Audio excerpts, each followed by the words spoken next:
بسم الله الحمد لله والثناء لله والصلاة والسلام على رسول الله وعلى آله وصحبه ومن والاه ما بعد.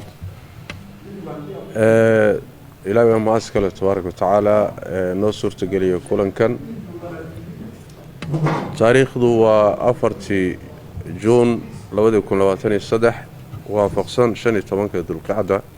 1444 magaaladu waa Nairobi. sida meeshan idinka muuqata waxaa saaka kulan isugu yimid qayb ka mid ah culimada Soomaaliyeed ee dalka Kenya. ujeedada kulankuna wuxuu ku saabsanaa oo la isugu yimid mushkiladan ka jirta magaalada Laascaanood iyo dhibaatada ka dhalatay dadka dhibaatada haysata hadday tahay caafimaad, hadday tahay nolol, hadday tahay hooy oo ah runtii mas'uuliyad u wada taala dadka Soomaaliyeed علمية عامة. أرنتاسي وهذا كهر نشرا لقى قاتي كلما علماء كقاتين ما بدنا بالشدة الصومالية درنتي حنون بدنا كوهاي سي لوجانا جرمدي أي مركلة علماء كلن كقاتين كلن كي ساكا أي علماء السوي مادين إيو بيان كي سي باقي كصباحي وحمود شبله وينو آخرين دونه إن شاء الله تعالى. السلام عليكم ورحمة الله. بسم الله الحمد لله والصلاة والسلام على رسول الله وعلى آله وصحبه وله ما بعد. بيان يباق كصباحي كلن كعلماء وافرتي بشا جون اللي حاد لبقون لباطن يسدح وكوبي أغنشان يتبانكي بشا كو يتبناد ذي القاعدة كون أفر بقول أفرتني يافر. waxaa kulan weyn markii labaad isugu yimid magaalada Nairobi culimada Soomaaliyeed ee Kenya waxayna gorfayeen dhibaatada ay horay uga digeen ee dagaalada ka socda magaalada Laascaanood oo geystay khasaare badan oo naf iyo maalba leh. waxaa dagaaladaas dhowrka bilood socda ka dhashay dhibaato lixaad leh oo soo gaadhay shacab masaakiin ah oo aan waxba galabsan. kow waxaa ku barakacay ku dhowaad 200,000 oo qof oo u kala qaxay meelo kala duwan. laba dadka barakacay waa dad tabar iyo taag daran oo maato ah sida haween, caruur, bukaan, waayeel iyo wixii la mida. saddex waxay dadkii ka qaxay dagaalada hooy iyo gabaad ka dhigteen masaajidda, dugsiyada iyo goobihii waxbarashada waxayna saameyn weyn ku yeelatay deegaanadii ay ku qaxeen. afar waxay dadkaasi u baahan yihiin wax kasta oo nolosha ka mid ah sida hooy, cunto, biyo, caafimaad iyo wixii la mida. waxay dadkaasi bannaanyaal u yihiin inay ku faafaan cudurro, macaluul iyo dhibaato kasta. intaas iyo dhibaato badan oo aan la soo koobi karin awgeed waxay culimmadu si naxariis iyo islaamnimo leh uga codsanayaan dhammaan dadka Soomaaliyeed ee muslimka ah dal iyo dibadba inay ka qayb qaataan gurmadka dadkaas tabaalaysan ee walaalahood ah. ganacsatada Soomaaliyeed oo looga bartay inay dadkooda u gurmadaan marka dhibaato weyn dhacdo waxay culimmadu si gaar ah uga codsanayaan inay gacan weyn ka geystaan gurmadka oo ay hantida Allah siiyey walaalahood ugu gargaaraan. waxay sidoo kale culimmadu ugu baaqayaan dowladda federaalka ee Soomaaliya, dowlad goboleedyada, hay'adaha samafalka iyo cid kasta oo ka qayb qaadan karta inay dadka dhibaataysan u danqadaan, kaalintooda ka qaataan taakulaynta dadkaas dhiban. wixii gargaar ama kaalmo ah waxaad ku soo hagaajin kartaan magacyada hoos ku xusan iyo telefoonnada shaashadda idinka muuqda. Sheekh Maxamuud Shible, Sheekh Cabdirasaaq Cabdullaahi Jiir iyo Sheekh Cabdiqaadir Boobe iyo baybil nambarka 9197 raacsana countiga eber 999 299 301 accounti magaca accountigu waa ansaaru sunna trust gunaanad waxay culimmadu mar kale ku baaqayaan in la joojiyo dagaalka waxayna xasuusinayaan dhinacyada dhammaantood inay allah ka baqaan waxayna ku boorinayaan in la sameeyo wax kasta oo baajinaya dhiiggaas qubanaya waxay culimmadu ku baaqayaan in khilaafka loo saaro culummo iyo waxgarad ku kala xukunta diinteenna sharafta leh taasoo ah dariiqa ugu fiican uguna fudud ee lagu xalliyo khilaafka muslimiinta mahadsanidin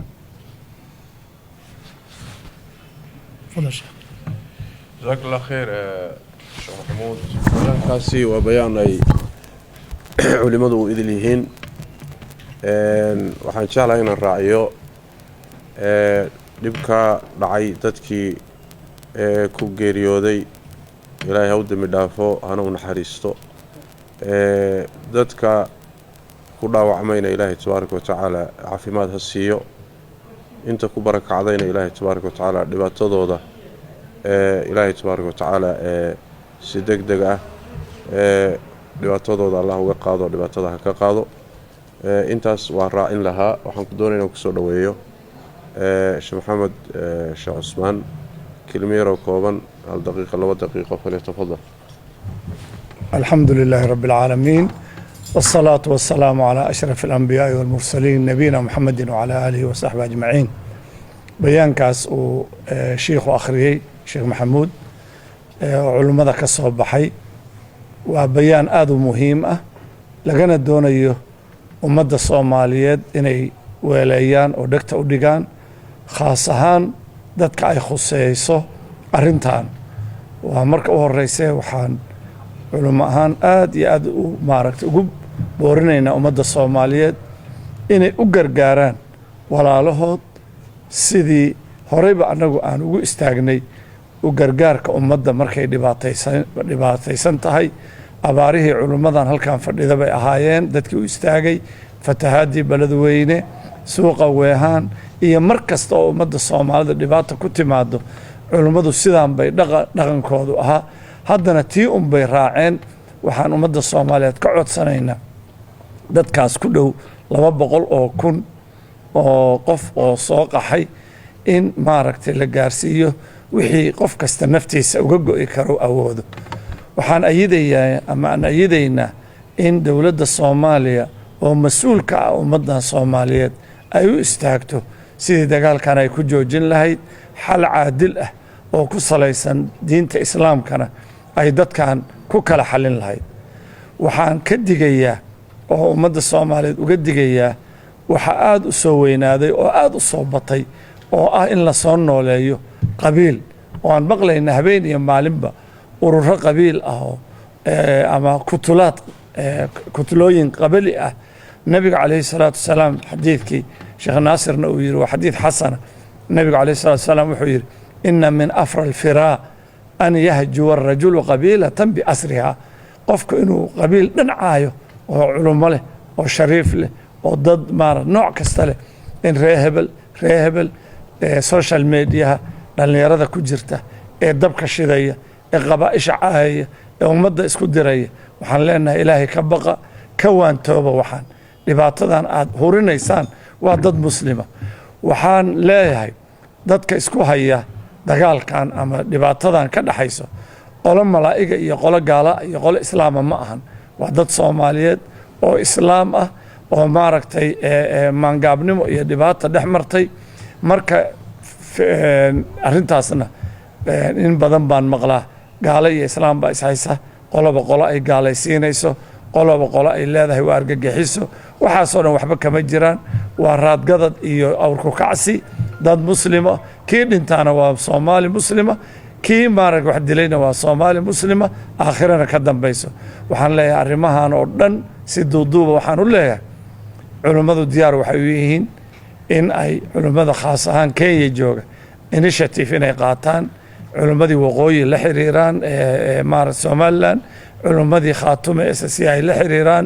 culimada Soomaaliya iyo Muqdisho culimadii caasimadda jooga ay la xiriiraan hawshan u istaagaan sidii dagaalkan lagu soo afjari lahaa oo lagu soo maaragtay dhammayn lahaa oo si cadaalad loogu dhammayn lahaa هذا وصلى الله وسلم على نبينا محمد وعلى آله وصحبه أجمعين. الحمد لله رب العالمين، الصلاة والسلام على رسول الله وعلى آله وصحبه أجمعين. وبعد، بيان كاس دكتور شيخ محمد شبل أخريي وبيان كسب بحي علماء هالكان فديده كينيا نيروبي joogta bayaanka laba qayb waa maqlayseen. qayb waa mid muhiimka oo dadka walaalaha ee dhibaatada ku soo gaartay dagaalkii Laascaano ee rayidka shacabka in loo gurmado. dadka waxay u baahan yihiin gacan walaalnimo oo furan deeqsinimo ah in wax la gaarsiiyo nuucay noqotaba. marka qofka muslimka ee Soomaaliyeed ee deeqsiyaasha Ilaahay wax siiyay aan ka codsaynaa in walaalaha kaalmeeyaan. وتعاون على البر والتقوى ولا تعاون على الإثم والعدوان. qaybta labaadna waxay ahayd dagaalka socda. dagaalka hadaan la joojin dhimasho waa jiraysaa, dhaawac baa jirahaya, barakac baa sii soconaya. walaalaha Soomaaliyeed dagaalamaya, maamulka Somaliland, khaatumo SEC, waxaan codsanaynaa in la joojiyo dagaalka. cid ka faa'iideysan ma leh, waxaan khasaarahan laga heli maayo. waa kugu dhimay oo kaa dhimay. walaalo muslimaha leeyahay, Soomaali baa leeyahay, dagaal intaas uu socday lama arag lamana maqal cid ku guuleysatay. marka culimadu say soo jeediyeen waxa weeyaan walaalayaal dagaalka joojiya. ilaahay laga baqo subxaanahu wa ta'ala. ومن يقتل مؤمنا متعمدا فجزاؤه جهنم خالدا فيها وغضب الله عليه ولعنه وأعد له عذابا عظيما. كله قرنسا دقالك هلا جوجي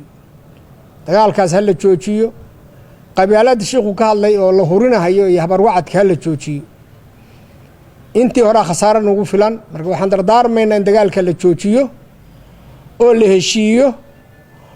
أو علاده أي دماته. علماء الصوماليات waxgaradka ganacsatada siyaasiyiinta dawladda federaalka maamulada kulli laga qayb qaata arinta loo istaago. waxa weeyaan khasaare qaran baa socda, dhiig bax baa socda, waa in la joojiyaa. saasaan ku baaqaynaa. waa mahadsantihiin. wassalaamu calaykum waraxmatullah. waxaan jeclahay inaan kusoo dhaweeyo sheekh maxamed sheekh cusmaan cali sow ka mid ah culimada waaweyn ee Soomaaliyeed ee Kenya. alla weyne kelimadiisa kooban insha Allah daqiiqad. تفضل. نعم حسنت شيخ. بسم الله الرحمن الرحيم، الحمد لله والصلاة والسلام على رسول الله صلى الله عليه وسلم. وبعد، ولا لها مستمعين تميل والبوجوغان ومسلمين تا والصوماليين وأصحان إذن لنا السلام عليكم ورحمة الله وبركاته. وحي نوغو باقاين علماء دينا دانتينا الدنيا دين يا آخر دين بوفكا ولالكا وهو صوماليكا. qof kasta oo muslim horta waa walaalka. markuu Soomaali yahayna waa walaalka oo in muslim hoonina adeerka. marka adiga aad isdisha oo annaga aan islaayno eber iska dhignana xaaladeena waxa weeye dhulkeeni iyo maaragtay nolosheena waxa la wareegaya dad cadow oo noo naxariisanayn oo nala diinaheen ayaa dhulkeena qaadanaya. waana sirta dagaalada noogula horinaya muddo 40 sanad ka badan ummadda Soomaaliyeed dagaalka loogu horinaayo in ay ayaga islaayaan, wadankoodana ka haajiraan, wadankeeniyo cidla khayraadkiisa aad buuxa, dawlad taagan oo waxtara in la weeya waa waxa la doonaya. arrintaas dadka koobaad oo dareensan waa dadka waxgaradka oo aqoonyahanka ah oo kow ka yihiin culimada muslimiinta. waxaan leenahay culimada muslimiinta meel walba oo joogaan dal iyo dibad, Soomaali iyo maartay wadamada kale oo diriska meel walba oo ku nool yihiin, kelimadaas waa isla wada qabaan. wayna ka midaysan yihiin kuwa Hargeysa joogaan iyo kuwa Muqdisho joogaan iyo kuwa Nairobi joogaan, way ka wada midaysan yihiin. wixii juhuud ay sameeyeen waan ogsoonahay. culimada kuwa Hargeysa jooga iyo meel walba oo joogaan dadaalka ay sameeyeen waan ogsoonahay. waxaan leenahay ummadda Soomaaliyeed u jeedinaynaa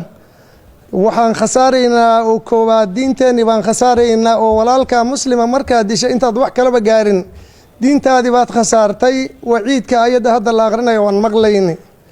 marka labaadna garab la'aan baad noqotay oo garabkaaga baad banaysay oo garab la'aan baad noqotay, walaalkana waa iska dishay. dalkaagana waa cidlaysay oo cadow baad u baylahaysay. walaalayaalow waxaan idin leenahay dadka waxaan ka bilaabaynaa dadka madaxda oo mas-uuliyiinta dowlad goboleedyada madaxda u ah madaxweynaha guud oo ummadda Soomaaliyeed madaxa u ah madaxweynaha gobolka jooga maxaa la yiraahdaa Somaliland dhammaan waxaan leenahay garabkeena ha goynina diinteena ha baabi'inina walaalnimadeena ha naga dhantaalina wadankeena iyo diinteena yaanan dad kale u loogin ummadeena maxaa la yiraahdaa diinteeda iyo jiritaankeeda aan ilaalina si guudna annagoo wada jirna oon kala maqneen aan u gurmana walaalaheen dhibaatada ku dhacday oo xaaladaas marayiin oo dadkeena ay baabaasan yihiin wax dhaawac iyo wax dhinti iyo wax maanta ku sugan iyo wax cudurro hayaan iyo gaajo ku dhamaanay ay yihiin dhammaanteen inaan u wada gurmana aan ku wada talagalna ilaahay waxaan ka baryaynaa meel walba oon joogno dad kelimadooda mid tahay wada jiraan diintooda iyo dalkooda iyo dadnimadooda ilaashadaan inuu alla naga dhiga ayaan ilaahay weydiisanaynaa هذا وبالله التوفيق وصلى الله وسلم على نبينا محمد وآله وصحبه أجمعين. بسم الله الحمد لله والصلاة والسلام على سيدنا ونبينا محمد وعلى آله وأصحابه أجمعين وبعد. runtii culamada Soomaaliyeed ee Kenya joogto baaqa ay soo saarayaan ee ah ka kooban laba arrimood arrin dadkii dee ku barakacay dagaaladaasi ee masaakiinta ah ee bannaanka yaalle laga warramay baaqii lagu sheegay dee dadka muslimiinta ah waa khaasatan Soomaalida ciddii ilaah wax siiyey inay wax la gaaraan guddi iyo waxa la sameeyey meelo lagu soo ururin karo arrintaasina waa loo istaagayaa dal iyo dibadba in si fiican looga qayb qaato ciddii ilaahay wax siiyey si fiican looga qayb qaato arrinkaasi waan taxriirinaynaa waan buurinaynaa arrinka labaad dhibaatadani waxa sababay oo dagaalka ah in la joojiyo in ilaah laga cabsado ilaah laga baqo ninka madaxda ah iyo kan askariga ah la soo dirsanaya iyo kan dagaalka gelaya iyo waxoo dhan dee dhammaan dhimasho iyo qabri baa ka dambeeya xisaabna waa ka dambaysaa qof walbana camalkii uu galay ayuu ilaah kula xisaabtamayaa laguna abaalinayaa dunuubta la galo dunuubta ugu waaweynna waxaa ka mid ah dhiig muslim in la daadiyo xaq la'aan lagu daadiyo dee in adduunyadan keli aan fiirinna ma aha maqsadka weyn iyo meesha aan u soconno waa qiyaama iyo qabriga arrinkaasi in laga fikiro oo khaasatan qolada madaxda ee ummadda mas-uulka u ah inay arrintaasi ka fikiraan oo ay gartaan dad ayaga ka horreeyay oo madax ahaa isla markaana